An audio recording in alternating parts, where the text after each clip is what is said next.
Hello everyone guys, good morning to all of you. कैसे हैं आप लोग सब? आशा करता हूँ सभी लोग अच्छे से होंगे और एग्जामिनेशंस के लिए डेडिकेटेडली प्रिपेयर कर रहे होंगे। पूछेंगे कौन से एग्जामिनेशंस, तो एक गुड न्यूज है, जबरदस्त गुड न्यूज है। देखिए, Rajasthan Public Service Commission assistant engineer AE civil electrical mechanical agriculture सब में निकला है। ये नोटिफिकेशन कल ही रिलीज हुई थी। Okay, this particular notification has been release yesterday only. तो देखिए इसमें क्या है, सबसे पहले मैं आपको पोस्ट का दिखा देता हूँ। यहाँ पे देखिए अलग अलग डिपार्टमेंट में पोस्ट आ रखे हैं। ये नोटिस कल का ही है, 5/8/2024। एक शॉर्ट नोटिस आ रखा था, डिटेल नोटिस आने वाली है। ओके, तो इसमें देखिए पीएचईडी डिपार्टमेंट में 365 पोस्ट है। पीएचईडी में मैकेनिकल और इलेक्ट्रिकल के लिए 101 पोस्ट है। पीडब्ल्यूडी सिविल के लिए 125 पोस्ट है, मतलब पब्लिक वर्क डिपार्टमेंट में। फिर पीडब्ल्यूडी में असिस्टेंट इंजीनियर इलेक्ट्रिकल के लिए 20 पोस्ट है। वाटर रिसोर्स डिपार्टमेंट में एई सिविल के लिए 156 पोस्ट। वाटर रिसोर्स डिपार्टमेंट एई मैकेनिकल के लिए 7 पोस्ट। पंचायती राज डिपार्टमेंट में एई सिविल और इलेक्ट्रिकल, ठीक है, सॉरी, सिविल और एग्रीकल्चर, कुल मिला के 240 पोस्ट है। तो इतने सारे पोस्ट पर ये रिक्रूटमेंट होने वाले हैं। General category, SC category, ST category, OBC, MBC, EWS, accordingly यहाँ पे सीट बाइफरकेशन आपको दे दिया गया। तो आप यहाँ पे देख पा रहे होंगे। और थोड़ा सा क्लीन कट में डिटेल में आपको बता देता हूँ। देखिए, जो कुल मिला के टोटल पोस्ट है 1014 पोस्ट है सिविल इलेक्ट्रिकल मैकेनिकल के लिए। ओके, इसमें जो स्टूडेंट अपियर कर सकते हैं कौन कौन है? जिनके पास बीटेक डिग्री है, मिनिमम बीटेक डिग्री रिक्वायरमेंट है इसमें, ठीक है। फाइनल ईयर वाले जो है वो भी भर सकते हैं। किसी भी रिकॉग्नाइज्ड यूनिवर्सिटी से आप पास होना चाहिए, ठीक है। आपको राजस्थानी कल्चर का नॉलेज होना चाहिए, तो इसलिए यहाँ पे एग्जाम में राजस्थान जीके से भी, है ना, क्वेश्चन पूछा जाता है। तो इस चीज को आप ध्यान रखेंगे। और फुल नोटिस जब आएगा, कंप्लीट नोटिफिकेशन, तब हम आपको दोबारा से एक्सप्लेन करेंगे क्या है एग्जामिनेशन पैटर्न, क्या है सिलेबस, सारा कुछ। बाकी ये अभी शॉर्ट नोटिस आ रखा है, तो यहाँ से जितना जानकारी हमें उपलब्ध है वो सारा जानकारी आप तक मैं पहुंचा रहा हूँ। देखिए, सबसे पहले देखिए, जो एप्लीकेशन फॉर्म शुरू होगा, ये शुरू होगा 14 तारीख से फॉर्म फिलअप, अगस्त 14। और जो लास्ट डेट है 12 सितंबर को रहेगा, ठीक है। और यहाँ पे देखिए exam date as per schedule है ना। Admit card available, notified soon, सब चीज बताया जाएगा। अभी अभी तो फॉर्म फिलअप चालू नहीं हुई है, फॉर्म फिलअप चालू होने वाली है। Application fee general and other state candidate 600 रुपया। जो अदर स्टेट के कैंडिडेट है, आप जब फॉर्म फिलअप करेंगे तो आप as a general category consider किए जाएंगे, ठीक है। ओबीसी एंड बीसी के लिए 400 रुपया, एससी एसटी के लिए 400 रुपया, करेक्शन चार्जेस 500 रुपया। अगर गलत कर दिया है, फिर कुछ करेक्ट करना है, एडिट करना है, तो 500 रुपया देके आप करेक्शन भी कर सकते हैं। पेमेंट कैसे कैसे करना है वो सारा डिटेल यहाँ पे दिया गया है। बाकी आप वैकेंसीज तो देख ही लिए हैं, है ना।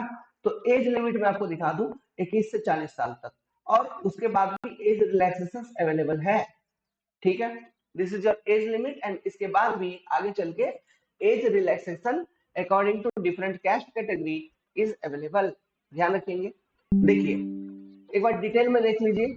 ओके, जो पोस्ट है पीएचईडी डिपार्टमेंट में सिविल के लिए, पब्लिक हेल्थ इंजीनियरिंग डिपार्टमेंट में सिविल के लिए 365 post, public health engineering department mechanical electrical कुल मिला के 101 पोस्ट, पीडब्ल्यूडी में सिविल के लिए 125 पोस्ट, पीडब्ल्यूडी में इलेक्ट्रिकल के लिए 20 पोस्ट, डब्ल्यूआरडी में सिविल के लिए 156 पोस्ट, डब्ल्यूआरडी में मैकेनिकल के लिए 7 नहीं, सॉरी 3 नहीं, हाँ सॉरी है, 3 ही पोस्ट था। Okay, only 3 post, only 3 post, नहीं नहीं 7 पोस्ट है, वो जनरल का 3 है, टोटल 7 पोस्ट है। देखिए, है ना, ये 3 नहीं है, ये टोटल 7 पोस्ट है। ओके, जनरल जनरल के अंदर 3 है। पंचायती राज डिपार्टमेंट में सिविल और एग्रीकल्चर वालों को मिलाकर, ओके, सिविल और एग्रीकल्चर मिला के टोटल 240 है, सिविल और एग्रीकल्चर। जिसमें इंजीनियरिंग कैडर का बात करें तो इंजीनियरिंग कैडर में ये लगभग 61 पोस्ट है, लेकिन सिविल एग्रीकल्चर दोनों मिलाकर अगर देखें तो ये कुल मिला के 240 पद यहाँ पर है पंचायती राज डिपार्टमेंट में। तो देखिए बहुत सारा वैकेंसी है, और इस पर्टिकुलर रिक्रूटमेंट एग्जामिनेशन के लिए आपको डेडिकेटेडली प्रिपेयर करना चाहिए। आजकल देख ही रहे हैं कि कंबाइंड फॉर्म में वैकेंसी बहुत ही कम निकलता है। अगर आप देखोगे बिहार गवर्नमेंट का, तो यहाँ तो 118 113 वैकेंसी समथिंग दिया है, वो भी छोटा सा पीएचडी डिपार्टमेंट में। तो वो भी बहुत पहले कंबाइंड निकली थी। तो कंबाइंड वैकेंसी जब निकलती है ना, तो एक मास, एक बल्क में वैकेंसी दिखता है, एक ही साथ एग्जामिनेशन होता है, तो स्टूडेंट का सिलेक्शन होने का चांसेस ज्यादा रहता है, क्योंकि यहाँ पे नंबर ऑफ सिलेक्शन अधिक होता है। अभी क्या है, अगर कंबाइंड वैकेंसी नहीं आती है तो सेम स्टूडेंट इस वाले एग्जाम में अपियर किया, दूसरे वाले एग्जाम में भी अपियर करेगा। सेम स्टूडेंट यहाँ सेलेक्ट हो गया, मान लीजिए वहां भी सेलेक्ट हो गया, अब वो उसके माइंड के ऊपर रहा कि किसको चूज करना है। ठीक है, तो एक जगह पे छोड़ देगा मतलब सीट वैकेंट रह गई। वो सीट वैकेंट रह गई तो ऐसा नहीं है कि गवर्नमेंट तुरंत फिल कर देगा, वो भी बहुत टाइम लगाते हैं उसको, उस पर एक्शन लेने के लिए, है ना। अपनी रिक्रूटमेंट प्रोसेस आएगी अगले साल की, या उसके अगले साल की, या उसके अगले साल के इंतजार करते रहो, तब जाके वो कहीं फिल होता है। तो सीखना चाहिए डिफरेंट स्टेट को कि कंबाइंड वैकेंसीज कैसे, किस तरीके से निकाली जाती है असिस्टेंट इंजीनियर में। तो ये रहा आपके सामने आरपीएससी का ए का रिक्रूटमेंट शेड्यूल।